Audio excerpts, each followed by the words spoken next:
அதுக்காக தான் கேஸை வாபஸ் வாங்கிக்கலான்னு. தேடி பார்க்காம கம்ப்ளைண்ட் கொடுத்துட வேண்டியது, அப்புறம் பொண்ணு வந்துருச்சுன்னு சொல்றது.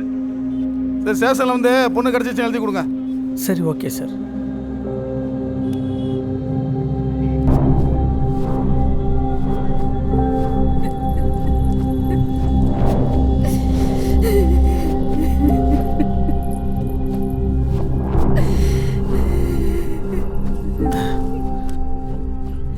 வேலைக்கு போயிட்டு லேட்டாக தான் வர, எங்கே போகிறேன்னே தெரியல.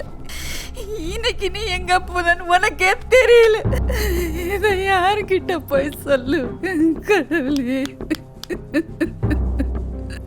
வரலட்சுமி, நீ நடந்த வாழ்க்கையை பற்றியே பேசிக்கிட்டு இருக்க. இனி நடக்க போகிற வாழ்க்கையை பற்றி யோசனை பண்ணிக்கிட்டு இருக்க. என் பொண்ணு வாழ்க்கை கடவுளே.